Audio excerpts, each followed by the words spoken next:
제가 받들어 대독해 드리겠습니다. 이스라엘아 들으라. 우리 하나님 여호와는 오직 유일한 여호와시니 너는 마음을 다하고 뜻을 다하고 힘을 다하여 내 하나님 여호와를 사랑하라. 오늘 내가 내게 명하는 이 말씀을 너는 마음에 새기고 내 자녀들에게 부지런히 가르치며 집에 앉았을 때에든지 길을 갈 때에든지 누워 있을 때에든지 일어날 때에든지 이 말씀을 강론할 것이며 너는 또 그것을 내 손목에 매어 기호를 삼으며 내 미간에 붙여 표를 삼고 또 내 집 문설주와 바깥문에 기록할지니라. 아멘. AD 70년에 예루살렘은 예수님께서 감난산 강화에서 돌 위에 돌 하나가 놓이지 아니하고 다 무너질 것이다 라고 했었던 예언의 말씀을 따라서 완전히 다 무너지고 망합니다. 그때서부터 그들은 나라를 제대로 이루지 못하고 2000년 동안 떠돌다가 1948년에 지금 이스라엘이라고 하는 나라를 이루었지만 지금도 무지막지한 전쟁의 소용돌이 속에 있습니다. 그런데 보통 2000년 동안에 나라를 이루지 못하고 자기의 영토를 갖지 못하면 그 민족들은 대부분 소멸해 버립니다. 그런데 유대인들은 2000년 만에 나라를 이루지요. 거기에는 아주 특별한 것이 있었습니다. 70년에 로마군이 완전히 예루살렘을 에워쌌을 때 물리적이나 군사적으로 도저히 그 멸망을 막을 수 있는 사람은 없었고 힘도 되지 않았습니다. 유대인들은 완고했기 때문에 죽으면 죽었지 항복하고 이러는 건 잘 모르는 사람들입니다. 그래서 많은 피를 흘리고 많은 사람의 죽음이 예견되어져 있었을 때 존경받는 유대 지도자 랍비 중에 요하난 벤 자카이라고 하는 사람이 있었습니다. 이 사람은 굉장히 존경받고 있었기에 모든 백성들이 그를 따릅니다. 그런데 이 사람이 아무리 생각을 해도 이 멸망에서 벗어날 길은 찾을래야 찾을 수가 없었습니다. 방법이 없었습니다. 이 민족이 살아날 수 있는 길이 뭘까? 아무리 생각해도 방법이 없는데 지혜가 떠올랐습니다. 그리고 그가 그의 사환을 시켜서 벤 자카이가 중병이 들어서 곧 죽을 것이다 소문을 퍼뜨립니다. 예루살렘 시내에 소문이 가득 퍼졌고 로마군에게도 전해졌습니다. 로마군은 이렇게 생각했어요. 저 사람이 죽으면 오합지졸이 되고 들어가기가 더 쉽겠다. 조금 있다가 다시 소문이 퍼집니다. 그가 죽었다고. 그리고 로마 군들에게도 소문이 퍼집니다. 그리고 그는 관에 들어갔습니다. 죽지 않았는데 관에 들어갔습니다. 그리고 예루살렘에 별명이 똥문 덩게이트라고 하는 것이 있는데 그걸로 나갑니다. 우리나라에도 저쪽에 지금 가면 지금은 광희문이라고 써놓은 데가 있잖아요. 근데 거기가 옛날에는 조선시대 때는 시구문이었잖아요. 그래서 사대문 안에 있는 오물들 그쪽으로 나가고 시체도 그쪽으로 나가서 장례를 지냈던 것인데 예루살렘에도 그런 곳이 있습니다. 그쪽으로 나갑니다. 거기를 통과를 하니까 로마 군인들이 그 시체를 검열하자고 할 때 그 옆에 있는 사람들이 이렇게 말합니다. 당신들은 죽은 시체까지도 보는 그런 야만인이냐? 그러니까 로마 사람들이 아니다 하고 통과를 시켰죠. 그래서 이 벤 자카이가 사람을 보내서 그때 당시에 사령관이었던 베시파시우스라고 하는 사람에게 보냅니다. 그래서 내가 당신을 면담하고 싶습니다.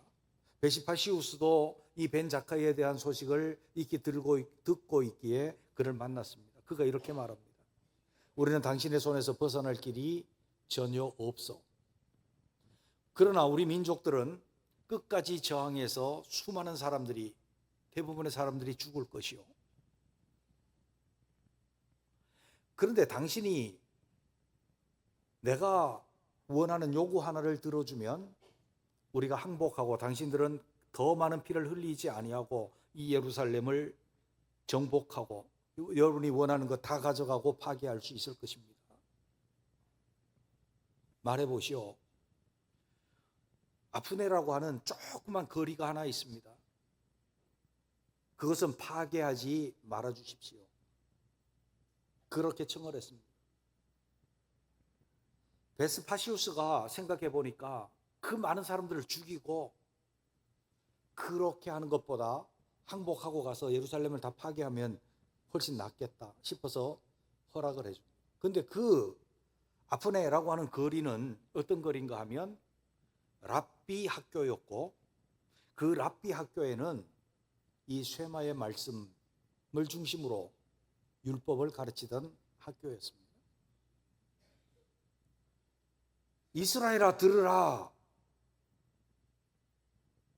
내 하나님은 유일한 여호와시니 너는 마음을 다하고 뜻을 다하고 힘을 다하여 내 하나님 여호와를 사랑하라. 그리고 부지런히 가르치고 이 말씀을 새겨야 된다. 이것을 가르쳤습니다. 그리고 나서 랍비들은 살아났고 랍비 학교도 살아났고 그들은 여전히 이 전체 율법과 성경 말씀의 가장 핵심인 이 말씀을 그들은 붙잡고 있었고 2000년 동안 영토도 없고 여기저기 어느 나라에 가서 흩어져서 살았지만 유대민족은 없어지지 않았습니다. 물론 우리가 안타까운 거 있습니다. 예수 안 믿는 거. 그러나 하나님께서는 맨 마지막에 그들이 돌이킬 것을 말씀해 주고 계시죠. 사실 모세의 율법이 선포되고 그들의 나라가 세워지고 그들이 회복되어지는 모든 과정에서 하나님 나라 백성에 있어서 가장 중요한 것은 이 바로 쉐마의 말씀입니다. 이 쉐마는 원래 듣다라고 하는 사마라고 하는 원형에서 명령어로 되어 있습니다. 들어라.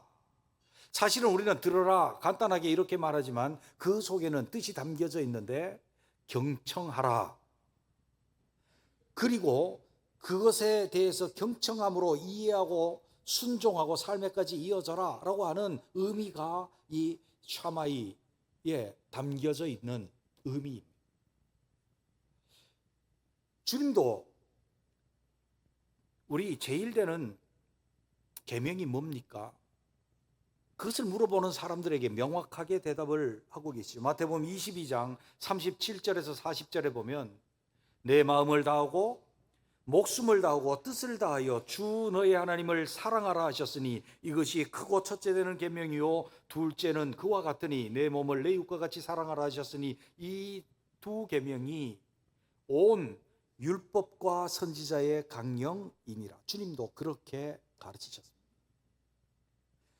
유대인들이 2000년 동안에 아니요 그 전에 1500년 전서부터 그들의 삶의 중심에 있었던 것이 바로 이 쇠마의 말씀이라고 한다면 오늘 우리도 그리스도로 말미암아 세워진 그리스도의 나라에서도 우리는 이 경청 이것이 우리의 믿음과 우리의 삶의 중심이 되시기를 주님의 이름으로 축원합니다. 우리 4분기 1분기에 4분의 1분기에 우리 품성이 뭡니까? 경청 귀 있는 자는 들을지어다. 거기 듣는다는 말과 똑같은 의미입니다.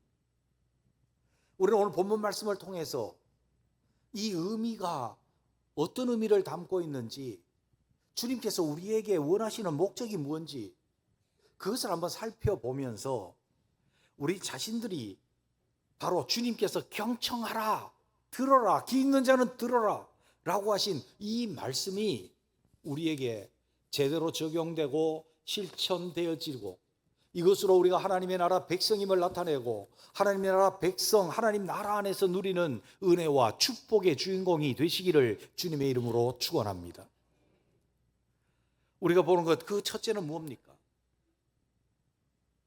하나님을 사랑함으로 결국 관계가 좋음, 이것이 주님이 우리에게 들어라 라고 하신 목적임을 우리에게 말씀해 줍니다. 쉐마의 내용이 뭡니까? 6절, 너는 마음을 다하고 뜻을 다하고 힘을 다하여 내 하나님 여호와를 사랑하라. 아멘. 하나님을 사랑하라 라고 하는 것입니다. 주님도 말씀하셨죠? 내 마음을 다하고 뜻을 다하고 힘을 다하여 내 하나님 여호와를 사랑하라. 이것이 첫째 되는 큰 계명이다. 선지자와 율법의 강령이다 말씀하셨습니다. 그런데 여기에서 주님을 사랑하되 어떻게 사랑하라고 말씀합니까? 마음을 다하고. 이 마음은 레바브인데 우리는 이렇게 생각하면 됩니다. 지정의 우리의 내적인 마음속 내적인 모든 인격들 그것을 생각하면 됩니다. 우리의 전인격을 다하여 그러니까 내 지식을 다해서 내 감정을 다해서 내 모든 정서를 다해서 내 모든 마음속에 있는 의지 이것을 다 해서 하나님을 사랑하라는 거예요. 하나님 사랑하되 조금 사랑하지도 말고 사랑을 조금 걸쳐놓지도 말고 내 마음 다 해서 전부를 다해서 주님을 사랑하라는 것입니다. 두 번째, 내 뜻을 다하고 신약에서는 이 뜻을 다하고를 때로는 생명을 다하고 목숨을 다하고 라고 표현을 하죠. 이 네페시라고 하는 단어인데 이 네페시는요 사실은 이렇습니다. 영혼, 자, 생명. 때로는 주께서 그 숨을 흙으로 만들어 놓은 아담에게 불어넣으니 그가 생명이 된지라 생명체가 된지라 그 네펫이 그 단어란 말이죠. 그렇기 때문에 여기에서 두 번째 있는 뜻을 다하고는 어떻습니까? 생명을 다하고 내 영혼을 다하고 그렇게 생명을 다해서 생명이 다하도록 생명을 포함해서 주님을 사랑하라 그렇게 말씀하신 것이고 세 번째 힘을 다하여 메오드라고 하는 것은 내가 쓸 수 있는 능력, 내 열정, 에너지를 말하고 있는 거예요. 우리에게 주님께서 말씀하시되 그냥 네가 나를 사랑하라 그렇게 말씀하신 것이 아니라는 거예요. 주님을 사랑하되 너는 마음을 다하고 생명을 다하고 내 속에 있는 에너지를 다해서 주님을 사랑하라 라고 그렇게 말씀하고 있습니다. 왜요? 왜 그렇게 사랑해야 되죠? 4절에 나타나 있습니다. 이스라엘에 들으라 우리 하나님 여호와는 오직 유일한 여호와시니. 이 말씀은 어디로 가고 있는지 여러분 알고 계십니까? 이 말씀은 결국 십계명을 가지고 계명을 지키고 하나님의 말씀을 지키고 라고 하는 대로 가는데 십계명의 제일 먼저가 뭡니까? 우리는 어릴 때부터 1계명부터 배워버려 가지고 어렵죠. 근데 계명을 지키는 이유가 먼저 나와 있습니다. 나는 너희를 종되었던 애굽에서 이끌어낸 내 하나님 여호와니라. 아멘. 너를 구원한, 너를 종되었고 노예되었고 거기에 매여서 허덕이 된 너를 구원해낸 너의 유일한 구원의 하나님이니 너는 내 앞에 다른 신을 두면 안 된다. 이게 1계명이에요. 여러분, 우리는 왜 주님을 사랑하느냐? 십자가에서 나를 사랑하심으로 아버지의 그 인류의 죄에 대한 큰 진노를 한 몸에 받으시고 버리심을 받으시고 엘리 엘리 라마 사박다니 큰 소리로 외치면서 하나님의 은혜가 꺼져버리는 땅의 어두움을 맛보시면서 육신으로 최고의 고통을 감내하시면서 우리를 사랑하신 주님의 그 사랑이 우리를 구원하셨기 때문에 그 사랑을 내가 전적으로 수용하기 때문에 내가 우리 주 예수 그리스도를 사랑하고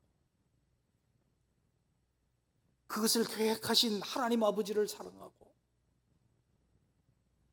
그것이 내 것이 되게 하신 성령님을 사랑하고 유일한 여호와 우리 하나님을 사랑하게 되는 것인 줄로 믿습니다. 우리는 원래 육신적으로 사랑할 수 있는 존재들이 아닙니다. 내가 어느 누구를 사랑한다, 육신적으로 사랑한다, 그래도 그것은 이기적인 사랑입니다. 그래서 둘 부부가 결혼합니다. 육신적인 사랑을 가지고 서로 필이 왔다고, 매력이 있다고, 그래서 결혼을 합니다. 그리고 자기가 꿈을 꾸는 거죠. 이기적인 사랑의 꿈을 꾸는, 저 사람이 내 아내가 돼서 나를 이렇게 만족시키고 나를 기쁘게 할 것이다. 살다 보니 그게 됩니까? 내 마음에 안 들지. 그렇게 내 앞에서 깨끗하고 그러던 그 여자가 같이 자고 아침에 보니까 눈곱이 달려 있단 말이에요. 마음에 안 듭니까? 그렇게 고분고분하는 여자가 나이 들더니 고양이 같이 그러던 사람이 호랑이가 돼 있어 마음에 듭니까? 단점이 보이기를 시작합니다. 약점이 보이기를 시작합니다. 그러니까 불평, 불만, 마음이 떠남, 때로는 더 심한 경우에는 관계가 악화되고 이혼하고 학대하고 죽이는 일까지 벌어집니다. 왜요? 그 사랑이 어떻게요? 이기적인 육신의 사랑이기 때문에. 우리는 그런 존재라는 거죠. 원래 인간이 창조될 때는 하나님의 사랑의 속성을 분유받아서 사랑하는 사람이었습니다. 사랑이 넘치는 하나님의 형상이었습니다. 범죄하고 나니까 그 아내도 밉습니다. 하나님이 내게 데려다 준 저 여자가 되는 것입니다. 그리고 우리 속에는 시기와 다툼과 이기적인 것으로 말미암아 미워함과 멸시함과 욕함이 가득한 자들로 살아갑니다. 사랑이 있습니까? 사랑한다고 이야기하지만 나를 위한 이기적인 사랑은 있을 수 있지만 진정한 주님을 사랑하는 마음을 다하고 뜻을 다하고 힘을 다하여 사랑하는 그 사랑은 우리에게 있을 수 없습니다. 근데 어떻게 해요? 주님의 그 사랑을 내가 전적으로 수용하면 내가 주님을 사랑하고 내 이웃을 사랑할 수 있는 존재가 되어질 수 있는 줄로 믿습니다. 사도 바울은 고린도후서 5장 14절에 그리스도의 사랑이 우리를 강권하시는도다. 우리가 생각한데 한 사람이 모든 사람을 위하여 죽었은즉 모든 사람이 죽은 것이라. 전체적인 내용을 보면 사도 바울은 고린도 교회 때문에 진짜 마음 아프고 진짜 속상하고 진짜 뭔가 뒤집어지고, 그러나 또 사랑으로 그들을 세우려고 애쓰고 가슴 졸이고 애타고 그랬던 교회가 고린도 교회입니다. 사실 가장 공을 많이 들이고 가장 오래 머물며 말씀을 가르치고 세웠던 교회가 고린도 교회입니다. 근데 그들은, 어떤 사람들은 사도 바울을 배척하고 온갖 문제에 노출되고 온갖 죄에 노출되고 다툼과 싸움에 노출되고 심지어 교회 안의 문제를 가지고 세상 송사에 나가고 있을 수 없는 일들이 일어나고, 그런데 그 교회를 세우기 위해서 사도 바울은 그들에게 온갖 사랑을 다 쏟아붓지만 터지고 또 터지고 어렵습니다. 인간적으로 얼마나 속상하겠습니까? 인간적으로 얼마나 미움이 들겠습니까? 그런데 그가 주님을 사랑하고 고린도 교회를 사랑하고 그래서 그 교회를 세우려고 하는 그 심령 속에 무엇이 있습니까? 그리스도의 사랑이 나를 강권하여 오시는도다. 할렐루야. 주님이 날 위해 어떻게 십자가에서 하나님의 그 진노를 한 몸에 받으셨는지, 내 죄를 위해서 주님이 어떻게 인간이 당할 수 있는 최상의 고통을 그대로 받으셨는지, 그 십자가에서 어떻게 사랑을 나타내셨는지, 주님의 그 사랑을 내가 수용할 수 있다면, 전적으로 받아들일 수 있다면, 내가 하나님을 사랑합니다 라고 하는 것이 내 말로만 사랑하는 것이 아니라 내 전인격이 주님을 사랑하고 내 생명까지라도 드리면서 주님을 사랑하고 내게 있는 에너지, 열정을 다 쏟아서 주님을 사랑할 수 있게 되는 줄로 믿습니다.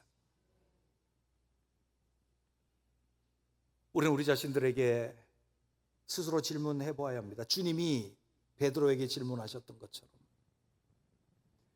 요한의 아들 시몬아, 네가 나를 사랑하느냐? 끊임없이 우리는 우리에게 질문해 봐야 합니다. 때로는 우리가 주여 모든 것을 아시오매 내가 주를 사랑하는 줄 주께서 아시나이다, 이렇게밖에 고백이 안 나온다 할지라도 주님의 그 사랑을 내가 전적으로 수용하고 또 받아들임으로 우리는 마음을 다하고 뜻을 다하고 힘을 다하여 주님을 사랑하는 이 명령을 받드는 하나님의 백성 되시기를 주님의 이름으로 축원합니다. 우리가 두 번째로 볼 수 있는 원리가 뭡니까? 관계가 좋으면, 하나님을 사랑하면 말씀을 우리 마음에 새기고 삶 속에 말씀과 함께 살 수 있다라고 하는 것을 말씀해 주고 있죠. 6절부터 9절에 있는 말씀을 봅니다. 오늘 내가 네게 명하는 이 말씀을 너는 마음에 새기고 내 자녀에게 부지런히 가르치며 집에 앉았을 때든지 길을 갈 때든지 누워 있을 때든지 일어날 때든지 말씀을 강론할 것이며 너는 그것을 내 손목에 메어 기호를 삼으며 미간에 붙여 표를 삼고 또 너의 집 문설주와 바깥문에 기록할지니라. 아멘. 첫째, 마음에 새기고. 주님이 주시는 이 세마의 말씀은 우리는 귀로 듣고 그렇게 말씀하지 않고, 들어라, 내가 주는 말씀을 내 마음속에 새겨라 라고 그렇게 말씀해요. 하나님 말씀은 돌에다가 새겨도 소용없더라고요. 하나님께서는 구약에서요, 언약을 자꾸 돌에다 새기래요. 잊어버리지 말라고. 근데 그들은 돌에 새겨놓고 안 보니까 잊어버리죠. 하나님 말씀은 어디에다 새겨야 됩니까? 마음에, 신비에다 새겨야 돼요. 마음에다 새겨야 돼요. 근데 마음에 새겨지는 게요, 어떻게 해야 새겨집니까? 하나님을 사랑하고 여호와 하나님을 경외하고 사랑하고 경외하면 자동으로 새겨집니다. 저에게는요, 제 예를 보죠. 저에게 영적인 아버지가 한 분 계셨어요. 저는 당대 믿음이고, 저는 제가 신앙생활을 시작을 했고, 그런데 저를 영적으로 지도해 주실 분이 그렇게 많지 않았어요. 근데 어느 날 저에게 한 어른이 나타나셨습니다. 정말 제가 너무너무 존경할 수밖에 없는 분이었고, 그분은 저를 사랑으로, 그러나 반듯하게, 항상 때로는 혼자 불려가서 야단도 맞았지만 너무너무 존경하는 분이었습니다.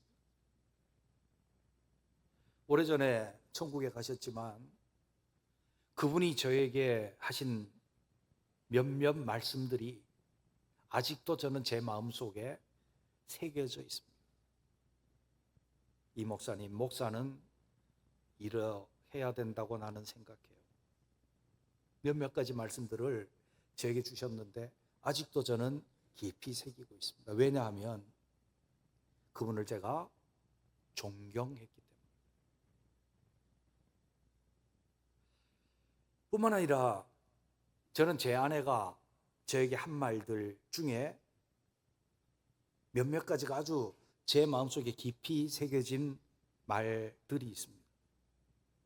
때로는 아주 의미 있게, 그리고 내게 용기 있게 그렇게 새겨진 말이 있는가 하면, 어떤 말은 비수와 같이 가슴에 꽂혀서 남은 것도 있습니다. 그렇게 꽂히면 보복을 할지도 몰라요. 예. 하여간 사랑하는 사람의 말은 내 속에 깊이 박힐 수밖에 없죠.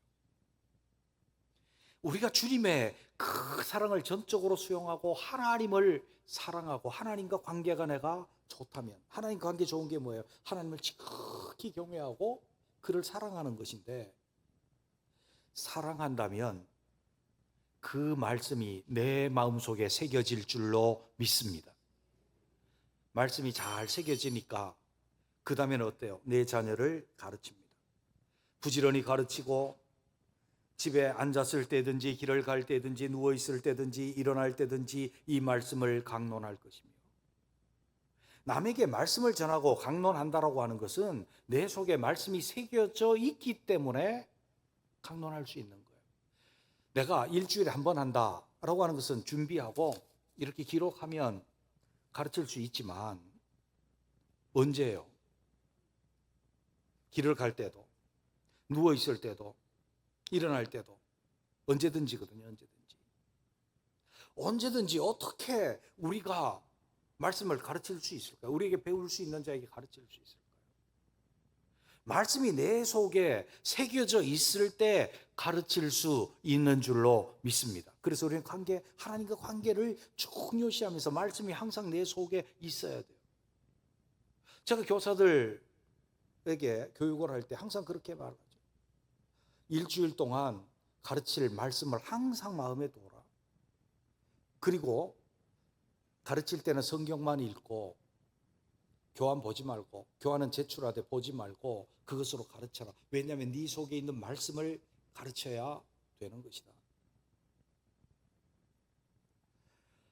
우리가 우리 속에 말씀이 떠나고 말씀이 내 속에 새겨져 있지 않는다면 말씀과 함께 생활할 수 없어요. 그래서 가르칠 수 없어요. 저는 사도 바울을 보면서 그런 생각을 해요. 그가 여기저기 다닙니다. 여기저기 다니고 그때 다닐 때마다 환경이 달라요. 어떤 때는 이런 사람 만나고, 어떤 때는 저런 민족 만나고, 어떤 때는 고난에 처하고, 어떤 때는 고위층을 만나기도 하고, 다 달라요. 근데 만나면 모든 기회를 하나님 말씀을 가르치고 전하는 기회로 사용을 했어요. 그가 무슨 그때 당시에 두루마리를 짊어지고 다녔겠습니까? 양피지를 짊어지고 다니고 아니면 파피루스를 짊어지고 다녔겠습니까? 아니요. 그냥 다녔는데 말씀이 항상 그 속에 있었던 거예요. 예수 그리스도를 만났을 때 그가 주셨던 말씀, 주님께서 선생을 통해서 그를 가르치게 했던 그 말씀, 성령께서 그에게 보여주시고 천상에 있었던 그것을 본 그 말씀, 그 말씀이 자기 속에 잘 새겨져 있었기 때문에 누구를 만나도 예수 그리스도, 누구를 만나도 주의 말씀 내놓을 수 있었다는 거예요. 가르칠 수 있으려면 말씀이 내 속에 있고 내가 말씀과 함께 살아가야 되는 줄로 믿습니다. 여러분 속에 주의 말씀이 있습니까? 지난주에 우리 공동체가 받았던 주의 말씀이 뭡니까? 기억나시나요? 옆에 있는 분에게 한번 말씀 한번 살짝 해봐요. 지난주에 이런 말씀 받았습니다. 시작. 대답 한번 하시죠. 저는 기억 안 나는데요.